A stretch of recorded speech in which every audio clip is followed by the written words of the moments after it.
Daniel capítulo de número 3. Quero falar sobre fidelidade a Deus. Fidelidade a Deus em face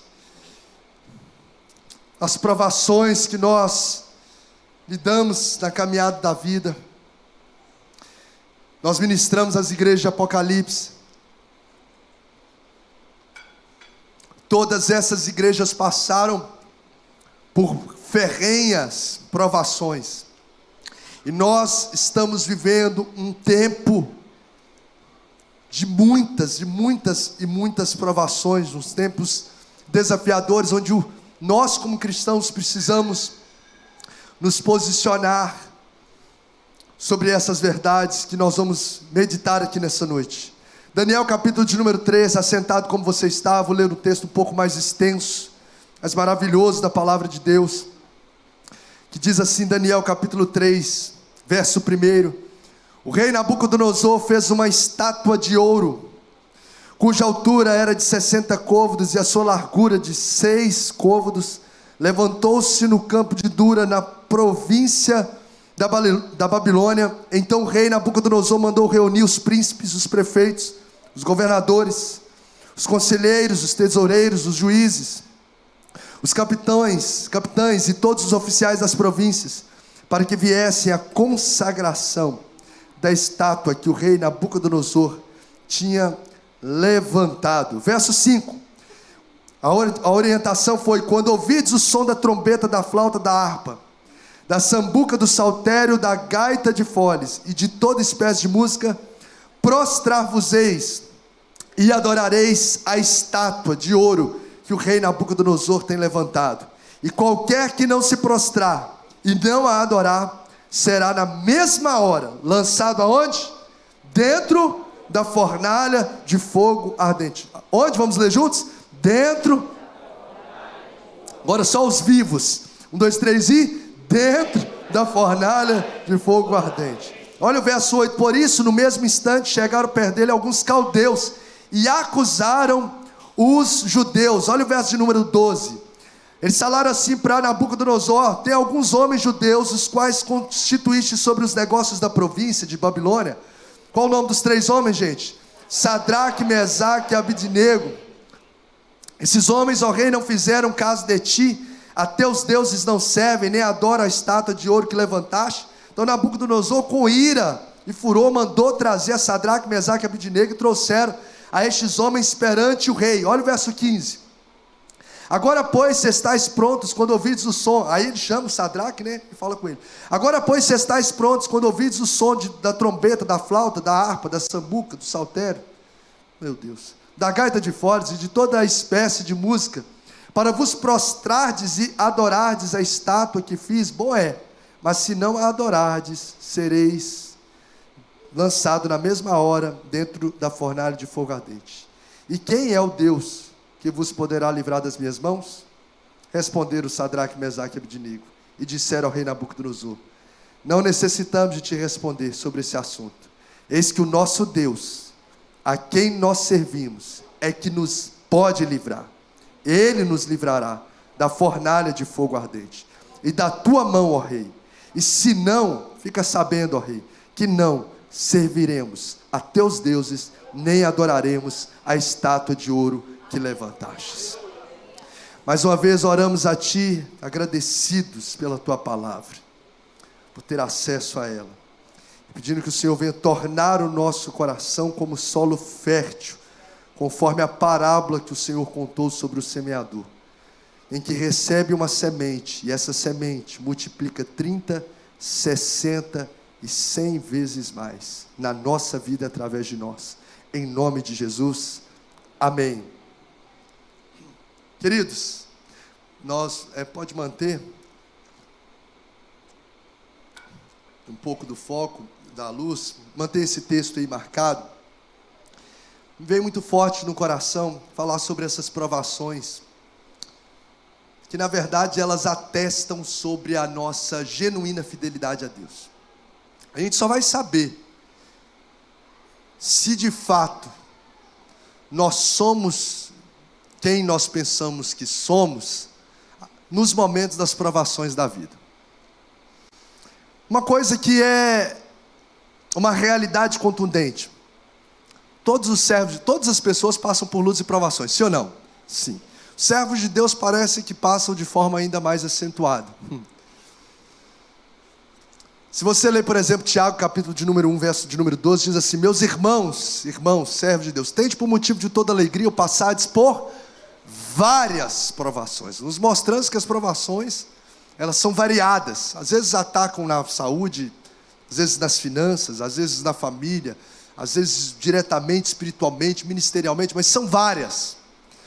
O salmista também ratifica essa verdade, dizendo que muitas são as aflições do justo. Então o justo, ele passa por muitas aflições. Então, independente do nível espiritual que nós estejamos, nós enfrentaremos provações e aflições na nossa vida. Contudo, o que a gente precisa entender?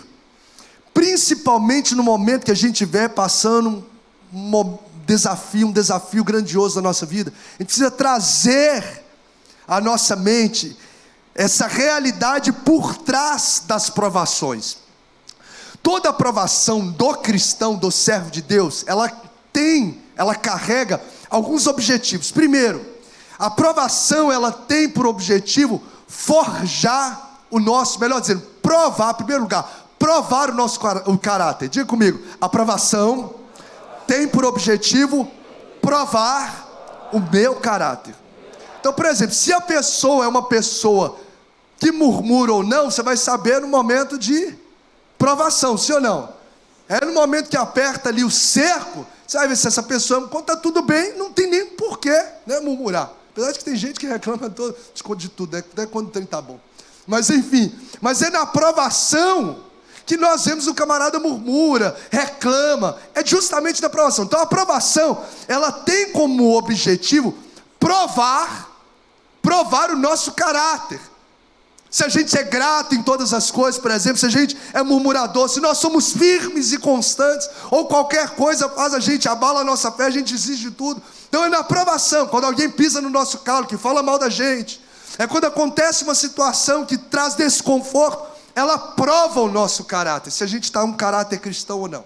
Além de provar o caráter, ao mesmo tempo ela forja o caráter. Então a provação, primeiro, ela prova o caráter, traz evidência, esse caráter, mas ela também forja, porque nos momentos de provações, por exemplo, tem provações na nossa vida que saem do nosso controle, então a gente começa a ter uma dependência de Deus, então ela está forjando o nosso caráter. Às vezes a gente passa por um momento de luta que a gente fica mais humilde, não é verdade? A pessoa passa por luta, a pessoa fica mais humilde. Por exemplo, momentos de luto, via de regra, as pessoas começam a valorizar mais a família, não é verdade? A valorizar mais as pessoas, os relacionamentos, porque traz isso à tona. Então, as provações, elas provam o nosso caráter, mostram pra gente, trazem à tona, e elas também forjam o nosso caráter. Além disso, então quando você estiver passando por uma provação, lembra disso, meu caráter está sendo provado e ao mesmo tempo forjado. Um outro objetivo da provação é fortalecer a nossa fé. Diga assim, a provação tem como objetivo, fortalecer a minha fé. Gente, quanta gente sai de uma luta vencedor, de uma enfermidade, recebe um milagre, de uma crise financeira, o Senhor dá uma provisão, enfim, isso enche o nosso coração de fé, sim ou não? Enche, a gente sai dali assim, realmente com a fé revigorada, fortalecida. Então a aprovação, ela vem para fortalecer a nossa fé. E terceiro e último, a aprovação, ela vem para revelar a nossa fidelidade a Deus. A fidelidade a Deus é atestada em momentos assim, quando nós somos provados, né? Jó, por exemplo, foi testada a sua fidelidade a Deus, onde a esposa pediu para ele negar o Deus e morrer, foi no momento de provação.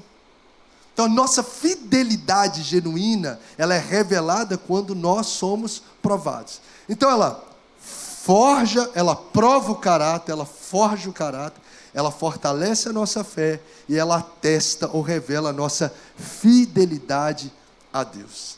Então nenhuma provação na nossa vida, na vida de quem é servo de Deus, ela é por acaso. A gente precisa trazer isso à mentalidade, trazer a nossa mentalidade sobre isso, principalmente no momento que a gente está envolvido na luta. Deus está me permitindo viver isso aqui por um propósito. Tem um porquê. As provações, elas têm um porquê, elas têm um propósito, elas têm um para quê, um objetivo. Eu até anotei aqui, toda provação de um cristão carrega embutido um propósito divino. Toda provação de um cristão carrega embutido um propósito divino por trás. Eu li um livro do John Piper, O Sorriso Escondido de Deus, onde ele retrata a biografia de se não me falha a memória, de quatro homens piedosos, homens de Deus da história, mas que passaram por muitas lutas na vida. E desse trecho do livro, ele cita uma frase de William Cowper que diz assim, por trás da providência carrancuda, Deus oculta a sua face sorridente.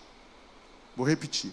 Por trás de uma providência carrancuda, Deus oculta a sua face sorridente. O que isso significa? Que por trás de um momento de dor, um momento de luta que a gente está enfrentando, Deus ele oculta a sua face sorridente, por quê? Não pelo mal que você ou eu estamos vivendo, mas por aquilo que nós estamos nos tornando, ou a promessa que está aproximando. O Golias é aquele trampolim, sabe? Para aproximar a gente da promessa. Então, é entender o que Romanos 8:28 diz, que todas as coisas cooperam. Vamos falar junto esse versículo 2, 3 e... Todas as coisas cooperam para o bem daqui. Todas. Tem alguém aqui que está passando por alguma luta? Seja qual nível, hard ou nível simples. Tem alguém que está passando alguma luta na vida? Algum cristão aqui? Tem uns aí que tem que dar o código para a gente. Todo cristão passa. Alguns talvez estão em nível, em situações mais simples. Então entenda sobre isso. Tem um propósito. Se você anda com Deus, se você ama a Deus, não é por acaso. Não saiu do controle de Deus. Às vezes sai do seu controle, mas não saiu do controle de Deus. Existe um porquê por trás disso. Por que eu estou falando isso? Se você olhar a vida desses três homens, Sadraque, Mesaque e Abidnego, você vai ver que eles passaram por uma prova, literalmente uma prova de fogo, né? E essa provação que eles enfrentaram, ela carregou isso, forjar o caráter, fortalecer a fé e atestar essa fidelidade a Deus. Eu até falei no primeiro culto, vale muito a pena você, durante a semana, ler esse capítulo 3 inteiro. Vale muito a pena. Ele é assim, empolgante, ele é envolvente, ele enche o nosso coração de fé. Que ele finaliza lá no verso 30, é todo o capítulo 3 com essa narrativa. Nós lemos alguns trechos, mas vale muito a pena. Eu vou resumir aqui rápidas palavras. Esses homens, qual o nome dos três homens aqui, dos personagens que estão em destaque nesse texto? Sadraque, Mesaque e Abidnego. Qual que era o nome deles? O nome deles, eles são judeus que foram tirados de Judá, deportados, exilados, para serem aprisionados lá na Babilônia. Estão exilados, entraram lá como escravos. Mas como judeus, o nome deles teve essa mudança, né? Sadraque, Mesaque e Abidnego. Mas o nome deles, quando judeus, era como? Quem sabe? Ananias, Misael e Azarias. Está lá em Daniel, capítulo 1, versos 6 e 7. Abre a sua Bíblia, nós vamos ler uns versículozinhos aqui, no sentido de alguns pequenos trechos. Olha lá Daniel 1, versos 6 e 7. Só para a gente poder entender o contexto e trazer as aplicações. E entre eles se achavam dos filhos de Judá, Daniel, Ananias, Misael e Azarias. Eles eram amigos, todos esses caras aqui eram amigos de Daniel. E o chefe dos eunucos lhes pôs outros nomes, a saber, a Daniel, Beltesazar, a Ananias, o de Sadraque, a Misael de Mesaque, e de Azarias, Abidnego. Então você vai ver. Esses homens, eles foram colocados, segundo Daniel 2,49, olha aí Daniel 2.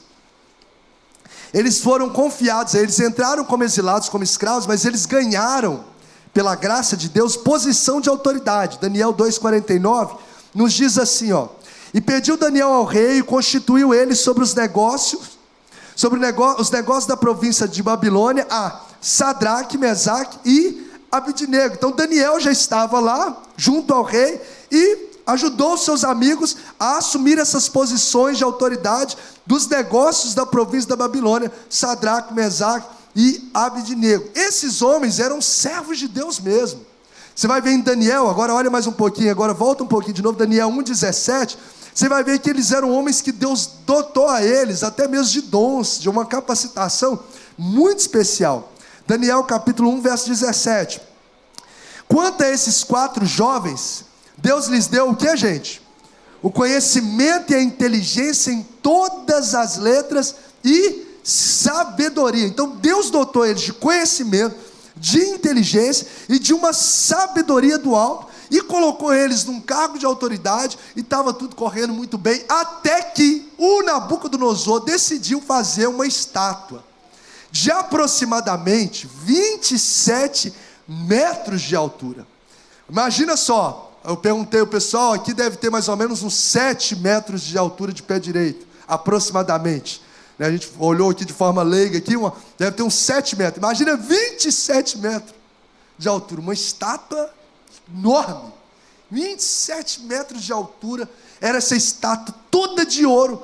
E o Nabucodonosor falou assim: olha, a partir de hoje, quando tocar a trombeta, aquele monte de coisa que eles falou ali, gaita, tocar os músicos tocarem lá, soprar os negócios, a banda, né?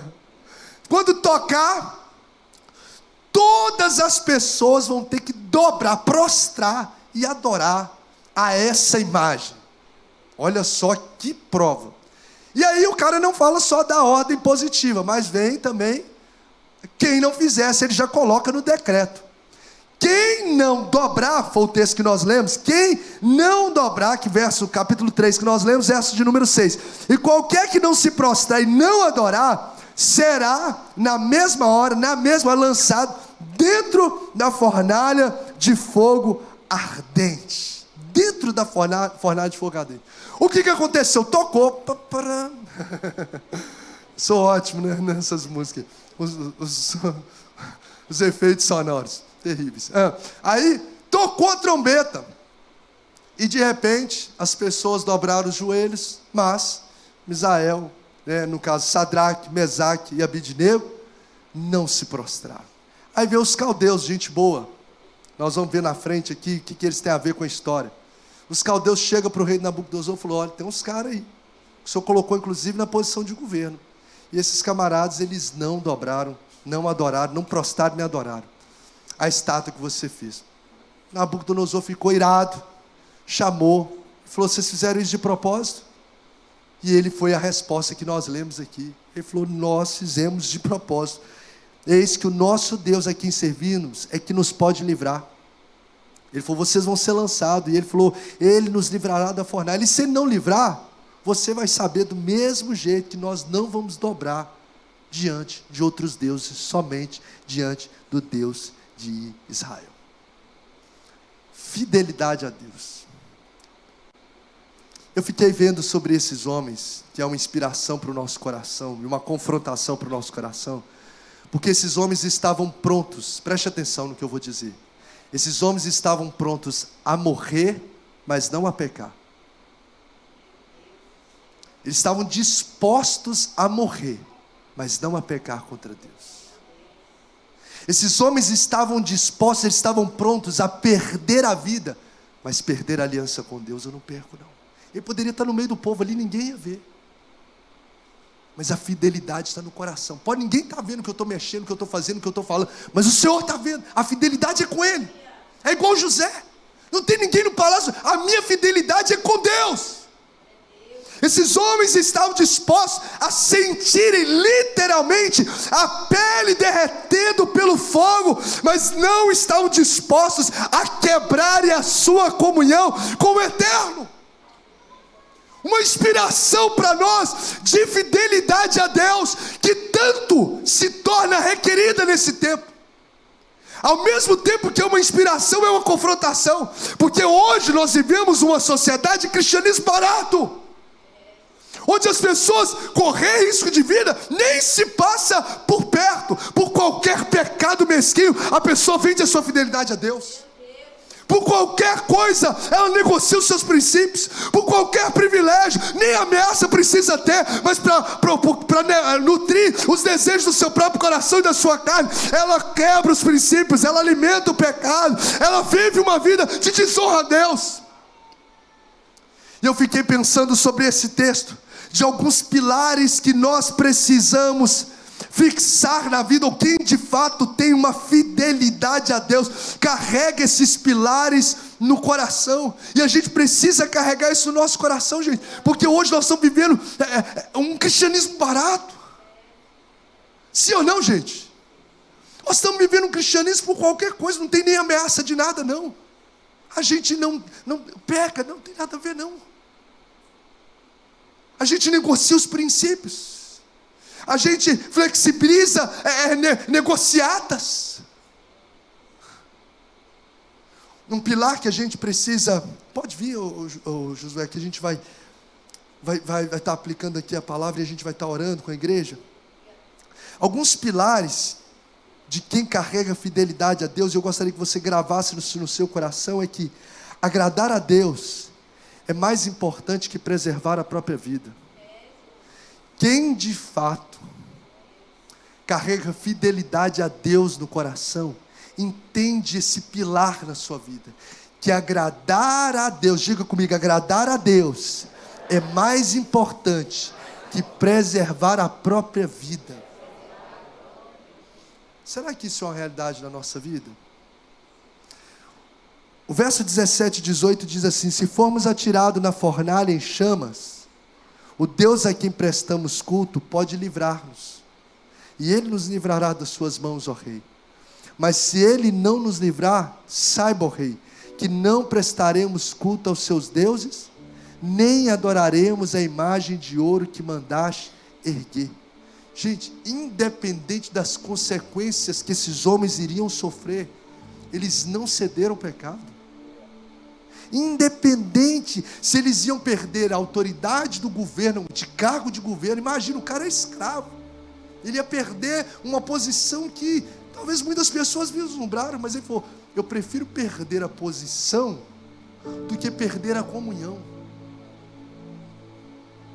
Eu pego o cargo e a profissão, mas eu não quebro os princípios da palavra de Deus no meu coração. Eu não flexibilizo, por quê? Porque nós estamos falando daquilo que é fidelidade a Deus, é honrar a palavra.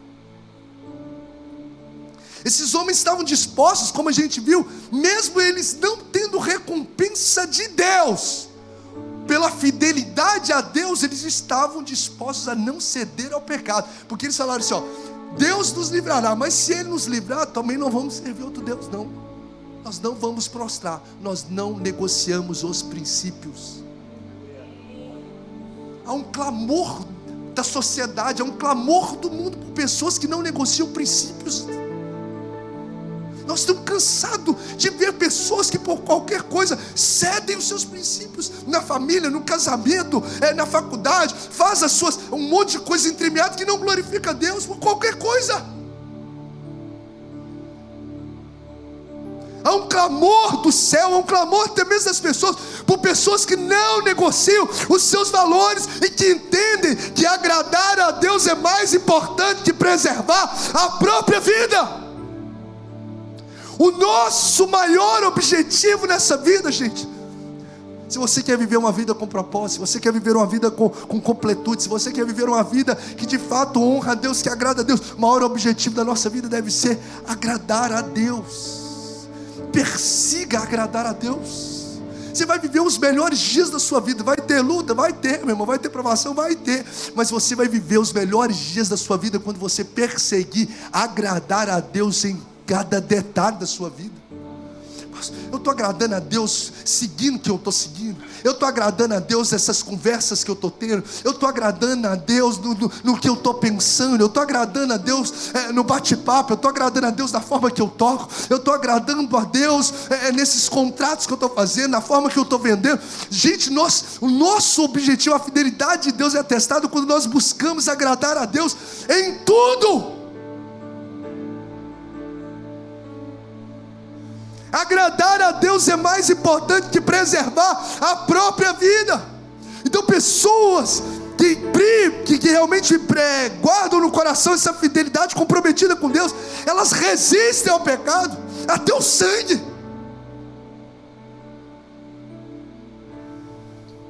Pessoas que de fato são comprometidas com Deus tornam a fidelidade algo inegociável.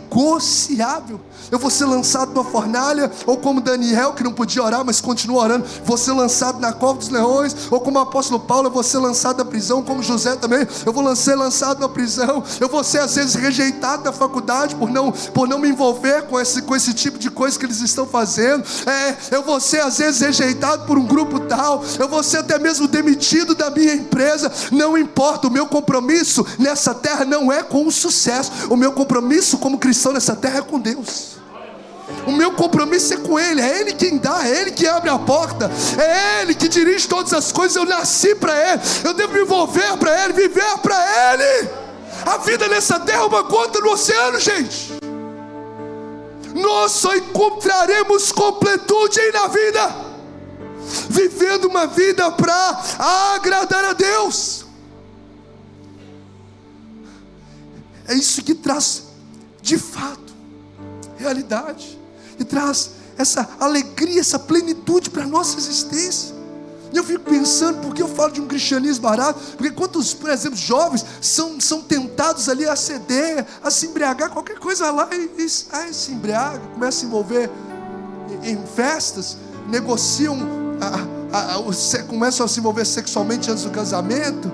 Não aguento, com pressão. Os caras aqui correndo o risco de perder a vida, não negociavam seus princípios. O cristianismo que a gente está vivendo parece estar muito aquém dessa realidade de homens que passaram a história, de homens de Deus. Às vezes as pessoas são tentadas a mentir e mentem para pais, na escola, para pessoas. Às vezes as pessoas são tentadas a fazer nos seus ambientes de trabalho, a transgredir princípios, impostos, coisas que a Receita fala que tem que fazer, um monte de coisa, todo mundo faz. Meu irmão, é como minha mãe dizia, você não é todo mundo.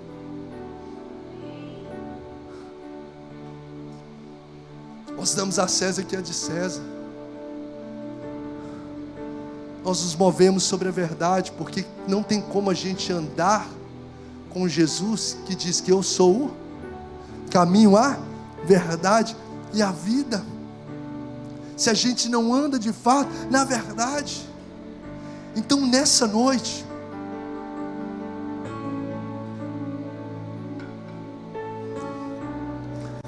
fortaleça essa fidelidade a Deus, que é atestada nas provações da vida.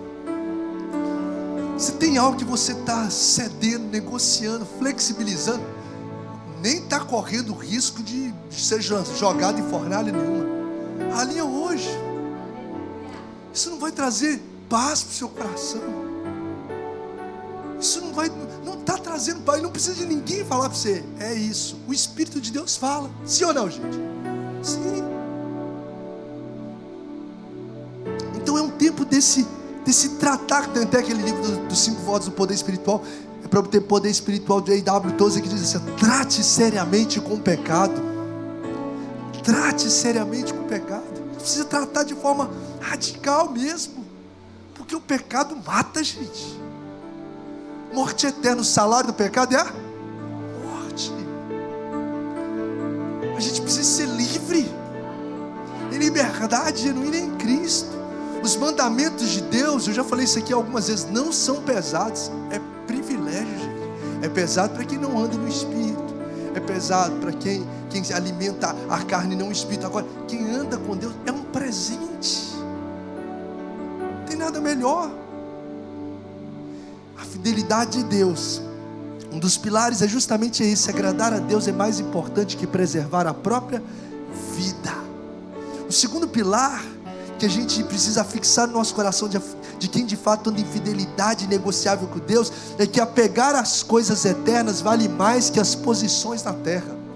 Apegar as coisas eternas vale mais que as posições da terra. É de fato dar valor àquilo que não é só aquilo que é tangível, é aquilo que é intangível. Esses homens teriam a roupa queimada, o cargo político seria perdido, o recurso financeiro seria minado, a vida na terra seria consumido por tudo, ou seja, as coisas materiais, as posições, as posses deles, viria tudo por água abaixo, mas eles entendiam que tudo pertencia a Deus, e que valia a pena muito mais priorizar aquilo que é eterno, priorizar aquilo que é espiritual, porque tudo que nós temos vem de Deus. A nossa vida, gente, quem gerou foi quem? Ou tem alguém que dentro da barriguinha da mãe, deixa eu pegar o olhinho e colocar. Não, ninguém se autocompôs, constituiu. Foi Salmo 139, tu me teceste no ventre da minha mãe. A nossa vida foi desenhada, gerada por Ele. As nossas posições foi nos dada por Ele. Onde você está não foi a força do seu braço, é a graça de Deus que te colocou onde você está. As posições e as posses que nós temos, isso tudo não é nosso, tudo é graça de Deus na nossa vida. Por isso que a gente não pode apegar nas coisas terrenas. E o próprio Jesus disse em Mateus, dizendo: nós devemos construir tesouros aonde, gente? Nos céus e não na terra. Porque aqui a traça corrói o ouro, corrói as coisas. Deuteronômio 8, 17, 18 diz assim, não digam em seu coração, que às vezes a gente não fala com a boca, mas fala no coração. Não diga no seu coração: a minha capacidade e a força das minhas mãos ajuntaram para mim toda essa riqueza. Antes te lembrarás do Senhor teu Deus, que Ele é o que te dá a força para adquirires riqueza. Diga assim: tudo que eu tenho vem de Deus, é para Deus. Então invista naquilo que é eterno. Agora a pessoa fala: não, pastor, é espiritual para mim, é acima, o eterno para mim, as coisas são eternas, é prioridade. Me fala aqui, se de fato é, porque tem muita gente que na verdade idolatra o cargo. Idolatra o cargo lá porque o trabalho dele está acima de Deus. Como que eu vejo isso na prática? Não é pela fala que eu digo, mas é pela vida que eu vivo. Às vezes a pessoa está tão tafuiada dentro do trabalho. Essa é a expressão de mineiro, deve ser, né? Tafuiado, você não deve nem existir no Ceará. Alguém entendeu o que é tafuiado? Tá entendendo? A gente é do mineiro. A gente não consegue ter tempo para orar. Estou cansado, não consigo. Não ter tempo para Deus, não tem tempo para servir, não tem tempo para ser corpo. Sabe o que está dizendo? Na verdade, o que você está apegado não são as coisas eternas, você está apegado às coisas terrenas. Então não é o que eu digo, enganando a minha própria mente, o meu próprio coração. É de fato que a minha vida, a vida que eu vivo. Eu preciso começar a priorizar a oração, priorizar me alimentar da palavra, priorizar buscar experiências com Deus, priorizar viver os princípios da palavra, andar sobre a direção de Deus, andar na presença de Deus. Eu preciso investir nisso.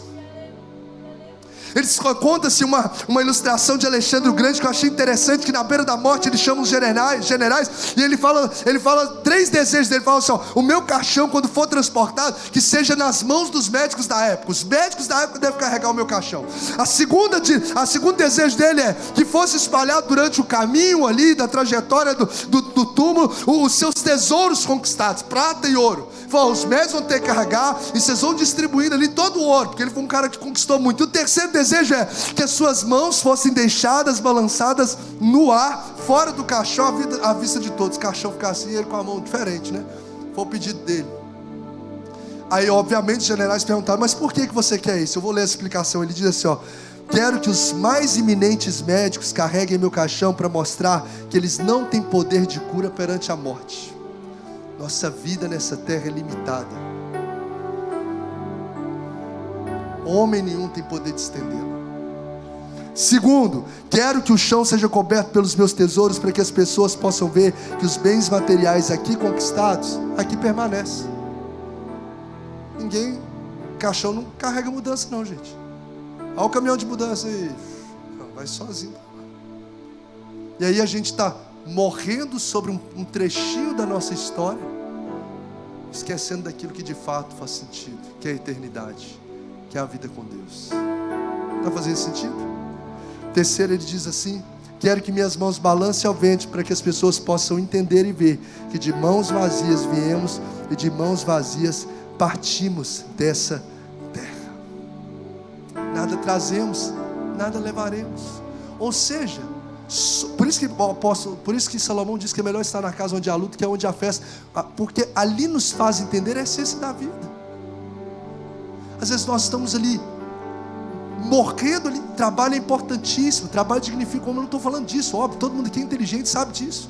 O que eu estou falando é quando isso se torna prioridade na nossa vida com Deus, torna prioridade, não a vida com Deus se torna prioridade. E a maior realidade é essa, sim ou não, gente? Às vezes passa o dia inteiro, o camarada não teve um tempo, minutos para Deus. É uma declaração da sua própria vida, de que o que ele está valorizando é aquilo que é terreno e não aquilo que é eterno. Toda conversa é balela, conversa fiada. Quem tem fidelidade negociável a Deus, investe, se apega àquilo que é eterno. Agradar a Deus é mais importante que preservar a própria vida. Eu perco amizades, eu perco posições, eu perco posses, mas eu não vou desonrar o meu Deus. Estou caminhando para o encerramento. Terceiro pilar, que atesta a nossa fidelidade inegociável a Deus, são homens que colocam expectativa em Deus e não nos homens. Isso aqui me chamou muita atenção. Por quê?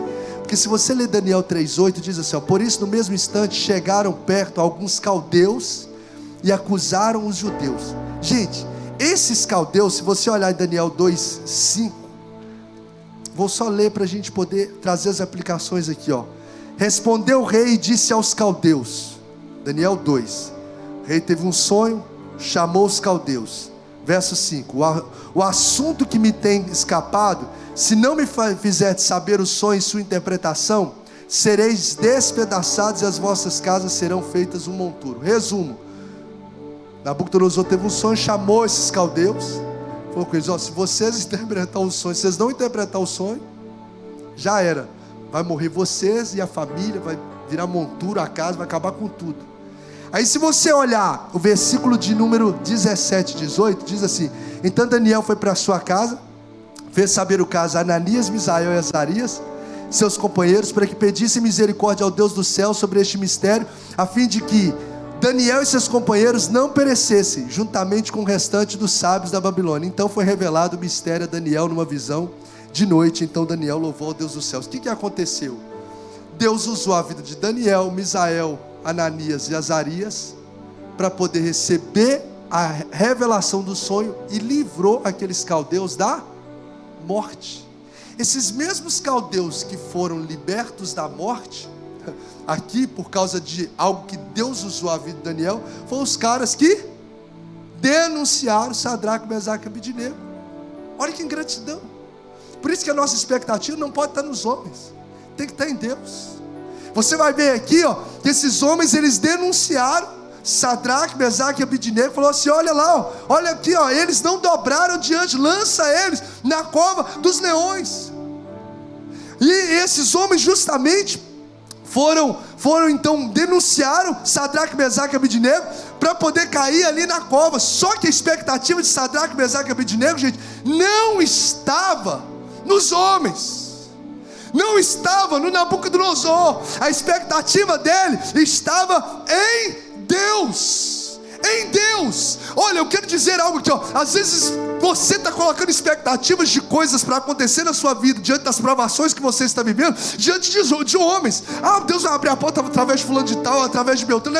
Deus está falando assim, comece a colocar os seus olhos em mim, é de mim que vai vir a resposta. O Senhor quer te surpreender de uma forma sobrenatural, de algo que você nem espera. Deus quer manifestar na sua vida, sabe por quê? Quando a nossa expectativa está em Deus e não nos homens, Deus muitas vezes não nos livra do problema, mas Ele nos livra no problema. Deus não impediu que eles fossem lançados dentro da cova, mas Deus entrou com eles dentro da cova. Deus não impediu o decreto, Deus não impediu que a fornalha fosse acesa, Deus não impediu que eles fossem amarrados, mas quando eles entraram dentro da fornalha, o quarto homem apareceu na fornalha, trazendo o livramento. Deus pode muitas vezes não impedir a aprovação de chegar na sua vida, vida, mas Ele entra com você na provação. Coloque a sua expectativa nele, porque Ele é refúgio, Ele é fortaleza, Ele é socorro bem presente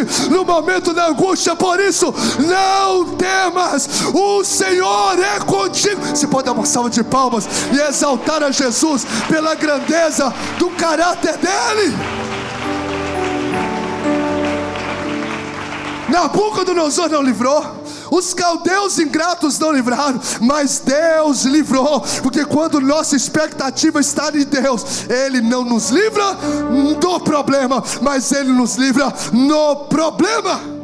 E sabe o que me chama a atenção? Que Deus tornou, Pedro, o instrumento que era de morte em um instrumento de livramento da vida deles, porque o fogo da fornalha não queimou a vida deles. Eles entraram atados, mas queimaram a corda que os aprisionava. Olha só, o instrumento que era de morte se tornou de livramento. Ou seja, aquilo que vem muitas vezes para nos matar, não vem para nos matar, mas vem para nos fazer viver o sobrenatural de Deus. Você está achando que esse Golias vem para te derrubar? Não vem não, pode exaltar a Ele. Esse Golias, ele vem para te aproximar da promessa de Deus. Vem livramento de Deus, o problema vem como livramento de Deus. O mesmo fogo, um cara não ficou com cheiro de fogo, o cabelo dele não queimou, o texto diz, a roupa dele não pegou cheiro de fogo, mas aqui ó, a Bíblia diz que eles andavam livremente, entraram atados, o que era instrumento de morte se tornou instrumento de livramento, porque esses homens estavam com a expectativa deles em Deus. Por isso que a gente precisa começar a mergulhar em Deus como a gente nunca mergulhou. E nós vamos passar a viver momentos que a gente nunca, coisas que a gente nunca viveu. Interessante, gente, que quando nós colocamos a nossa expectativa em Deus, Deus desce para estar conosco na hora da nossa maior aflição. Até minuto antes, Renato, não tinha o quarto homem na fornalha, tinha? Não, a fornalha estava lá acesa, não tinha ninguém, só a fornalha. Na hora que eles caem da fornalha, o quarto homem se manifesta justamente no momento que eles estão dentro da fornalha. Sabe o que é isso? É Deus, Ele marca um encontro conosco justamente na fornalha. Antes é como Jó, antes eu te conhecia só de ouvir falar, hoje os meus olhos podem te ver. Pastor, o que isso tem a ver comigo? Essa aprovação vai elevar a sua comunhão com Deus. Essa aprovação veio para fazer você começar a viver coisas espirituais que você ainda não viveu. Eu quero declarar dons espirituais que Deus vai confiar a você no meio da aprovação. Deus vai te dar visões, Deus vai começar a queimar o seu coração. E eu quero dizer ainda mais, o Espírito de Deus está falando comigo, Deus vai ativar ministérios, pastor Tiago, no meio de provações. Tem servos e servas fiéis a Ele aqui nessa casa, que estão no fogo da provação. Sabe o que Deus está te dizendo? Meu filho, eu vou te encontrar nessa fornalha e vou te ativar. Você vai viver coisas que muitas pessoas não viveram. O quarto homem já chegou na sua história. Louvado seja o nome de Jesus.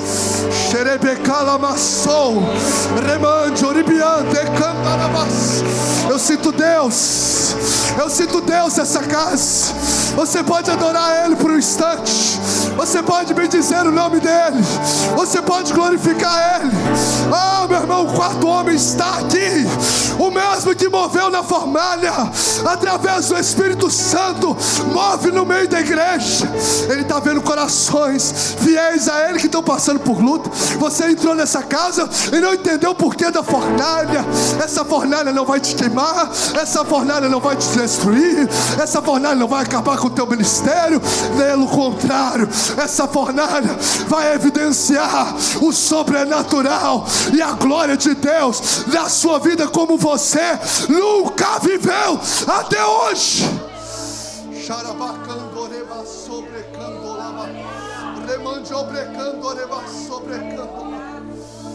Oh, Jesus, coloque a sua expectativa nele. Coloque a sua expectativa nele. A nossa expectativa deve estar no Deus da nossa salvação. E deixa eu te dar um princípio que nós vamos finalizar. Deixa eu te dar um princípio. Quando você estiver na prova, não use os seus lábios, não deixe os seus lábios proferir palavras para denigrir ninguém. Deixe os seus lábios se abrir para abençoar pessoas. Eu fiquei vislumbrado com esses 3 homens. O Espírito de Deus está aqui. Eu fiquei vislumbrado com esses 3 homens, porque eles estão lá para ser lançados na prova. Eles estão diante de Nabucodonosor, e eles não falam mal. Esses caldeus que me denunciaram, eu ajudei eles lá. Que camarada, não falou nada dele, não falou mal dos caldeus não. Ele não fala mal nem de Daniel. Cadê Daniel nessa história?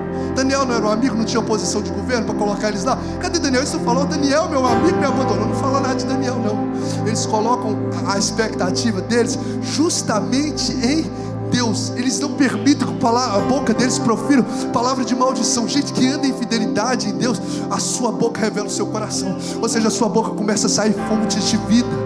Fontes de vida. Se for sair da minha boca, vai sair palavras de vida, vai sair palavras que abençoam, vai sair palavras que curam pessoas.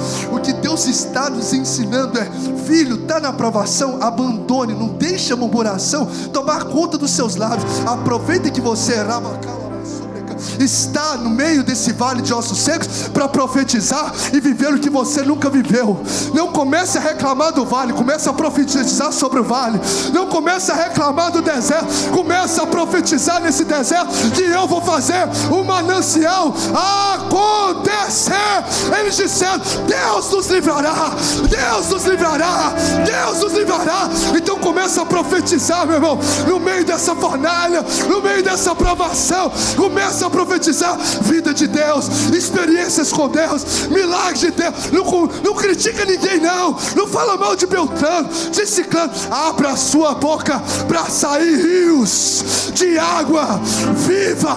Eu declaro sobre a sua vida: rios de água viva fluirão do teu interior.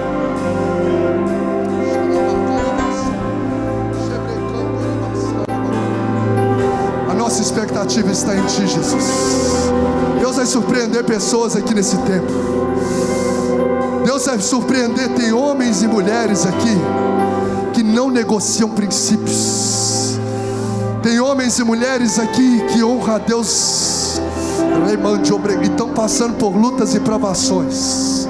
Deus, pela graça dele, te diz: a tua fidelidade será recompensada. A tua fidelidade não será em vão. Não será em vão. Coloque os seus olhos no Senhor. Coloque a sua expectativa no Senhor. Essa fornalha não vai deixar nem queimadura em você. Essa fornalha não vai deixar queimadura em você. Essa fornalha só está vindo, sabe para quê? Para fazer o que fez na vida de Sadraque, Mesaque e Abednego.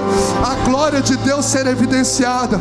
Quando aqueles homens saem, tira esses homens da fornalha, tira esses homens. Eu estou vendo um 4º homem ali. Nós lançamos 3, mas tem 4 homens. E o que aconteceu com aquele povo? Eles não queimaram. Eu mandei aumentar essa fornalha 7 vezes mais, até quem lançou os homens lá dentro morreram pelo calor, e eles estão lá e não morreram. Você vai sobreviver o que ninguém sobreviveu em situações que você está vivendo. Por quê? Porque a presença de Deus está com você. Quando passarem pelas águas, elas não te submergirão, nem o fogo te queimará, porque o Senhor, que é o Deus, é contigo. É o que nós oramos. O que você precisa, você já tem. É a presença dEle, é a presença de Deus que vai te guardar, que vai te blindar, que vai te livrar. Tira esses homens da fornalha. Tira esses homens da fornalha. Sabe por quê?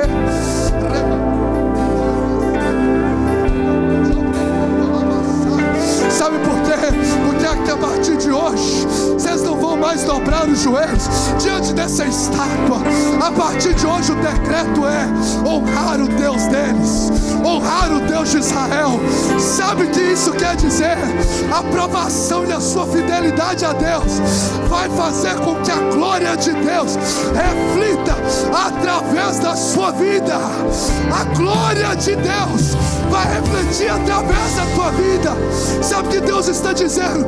Deus está levantando homens e mulheres neste lugar que vão carregar a presença dEle. Eles não vão ver sobre você.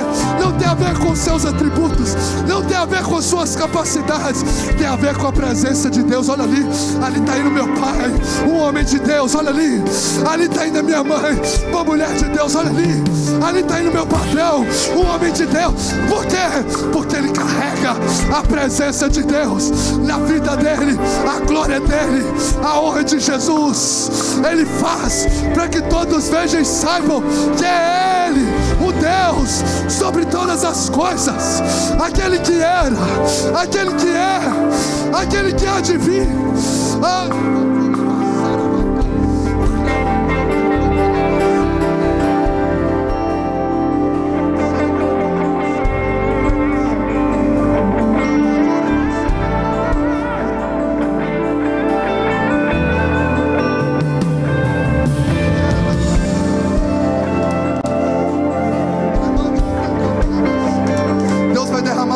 Sobre esse lugar, Deus vai derramar renovo sobre vidas.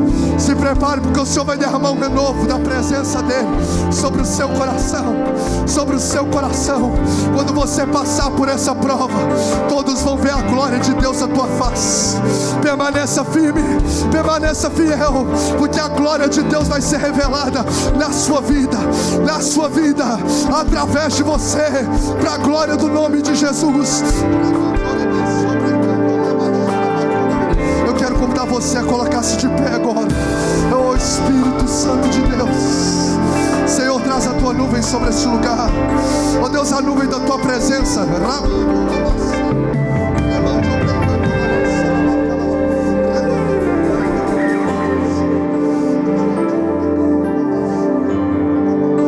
Se você é um servo e servo de Deus e está passando por uma luta ferrenha na tua vida, você está passando por uma provação, você está passando por uma fornalha, você está passando por um momento desafiador, eu quero convidar você para vir aqui à frente. Nós queremos orar por você, porque o Senhor vai te trazer um renovo sobre a sua vida, um renovo sobre a sua mente, um renovo sobre o seu coração.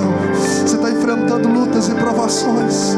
Senhor, eu estou passando, sou um servo e servo tua, estou passando por lutas, estou passando por provações. Eu estou aqui diante do Senhor, eu estou aqui diante da tua presença. Eu quero te dar essa liberdade. O louvor vai estar cantando ao Senhor, e você vai vir aqui à frente. Nós queremos orar por você, nós queremos orar pela sua vida. Oh Jesus, agradar a Deus, agradar o Senhor, agradar o Senhor. Deus, seja mais importante do que preservar a nossa vida. Levante um povo que não negocia a fidelidade, ó Deus, ao Senhor. Levante, ó Deus, um povo, ó Deus, que entende os propósitos por trás das provações, que entende que esse propósito, ó Deus, está fazendo os teus filhos viver algo que eles nunca viveram na dimensão, ó Deus, da caminhada com o Senhor.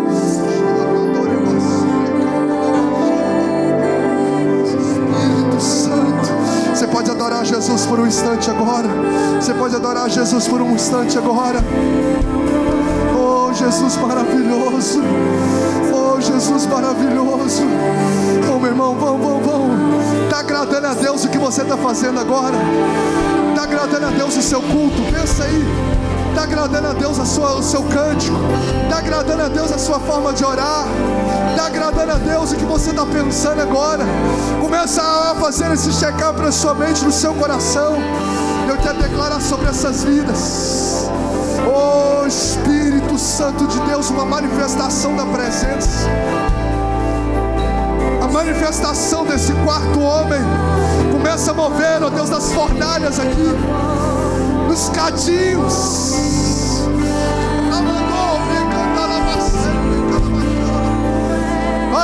Vai, clame. Adore. Abra sua boca. Abra a boca. Sadraque, Mesaque e Abednego. Não para vitimizar, não para murmurar, não para achar culpados, mas para adorar. Dê voz à tua fé agora. O Senhor me livrará. Dê voz à tua fé. Oh, vamos cantar. Eu vou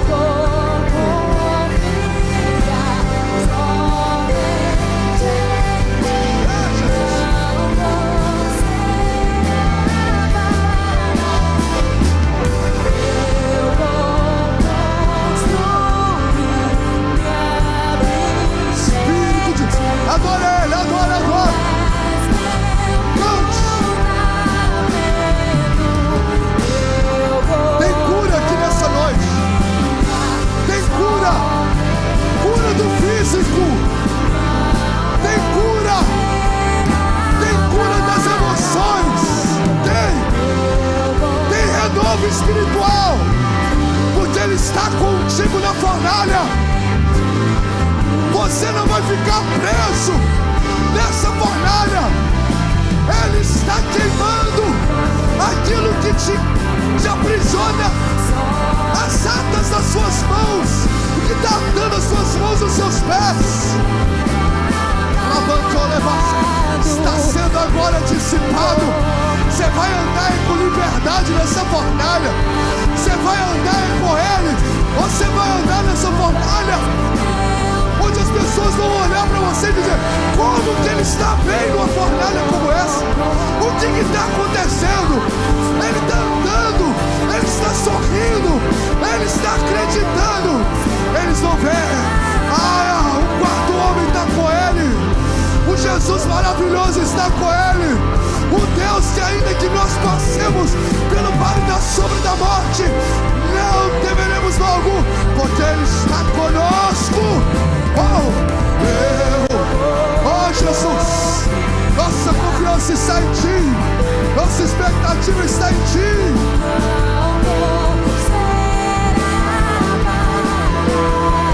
Cante, cante. O pastor Tiago para fazer essa oração pela vida das pessoas que estão aqui à frente, para orar pela igreja. Meu irmão,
Espírito Santo está aqui.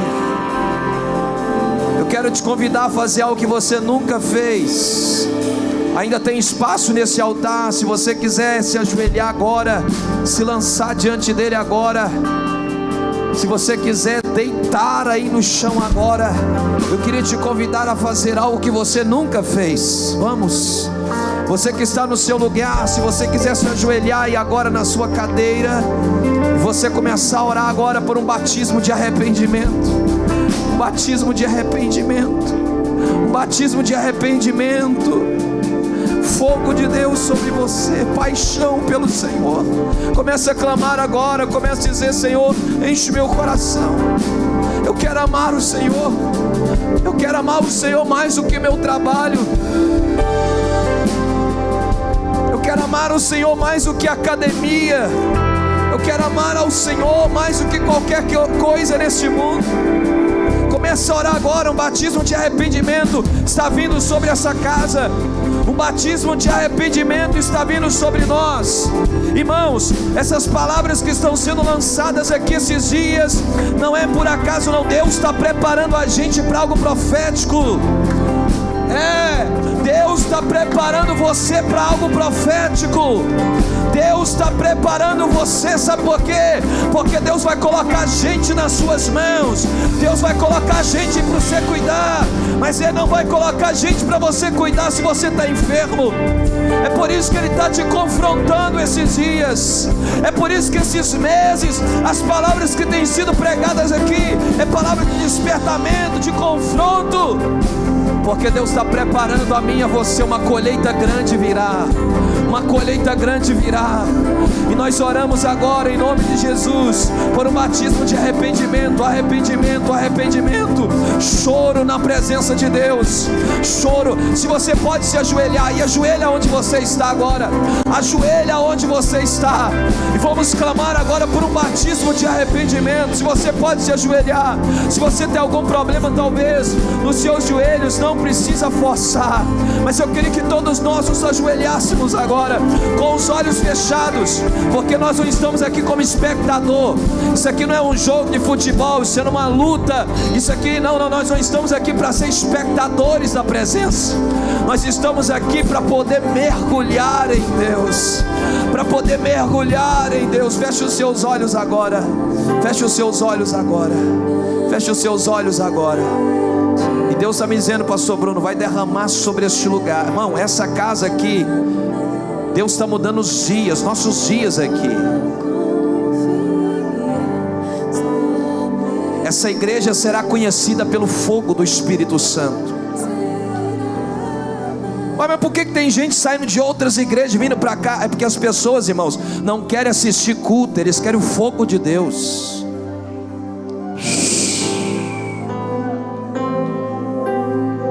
Deus está dizendo, diga à minha igreja, eu vou derramar um temor e um quebrantamento aqui agora, ao som só dos instrumentos, sem nada, ó.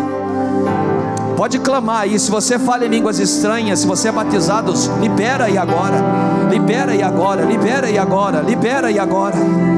Uma unção, um batismo de arrependimento vem sobre nós. Um batismo de arrependimento vem sobre nós. Um batismo de temor vem sobre nós. Um batismo de temor vem sobre nós. Oh, eu quero dar a você 2 minutos aí, ó. 2 minutos, a presença de Deus está aqui, irmãos. A presença de Deus está aqui. Antes de você entrar aqui, Deus já estava aqui. Eu quero te dar 2 minutos sem fazer uso do microfone, mas para você chorar agora, clame agora. Tem almas morrendo aí, tem gente aí que precisa de nós, e Deus está dizendo, diga à minha igreja, é porque eu estou confrontando eles, é porque eu estou preparando eles. Vai, se você tem línguas estranhas, solta aí, vai. Mas que loucura é essa, pastor? Irmão, Deus vai chamar a gente para coisas loucas. Deus está dizendo para nós aqui, pastor Bruno, acabou os dias normais dessa casa. Oh meu Deus, acabou os dias normais dessa casa. Deus está dizendo, eu vou levar vocês ao novo ciclo, ao novo tempo. Pessoas virão de longe, parentes vão ligar para os outros e vão dizer, olha, está acontecendo algo louco lá, eu tenho que ir lá para ver, eu tenho que ir lá. Gente vai vir de longe, como tem acontecido, vai viajar de carro, vai pegar ônibus, recanto e alamaiacê. Você acha por quê, irmãos? Preste atenção, irmãos, Deus está falando com a gente não está entendendo. Você acha por que os voos, está tendo voo agora de um lugar para o outro? Irmãos, Deus está preparando a gente para algo sobrenatural. Talvez você está dizendo, pode sair alguma coisa boa de Valadares? Pode sair alguma coisa boa de Nazaré? Pode, Jesus saiu de lá. Eu quero te dar aí 1 minuto, vai.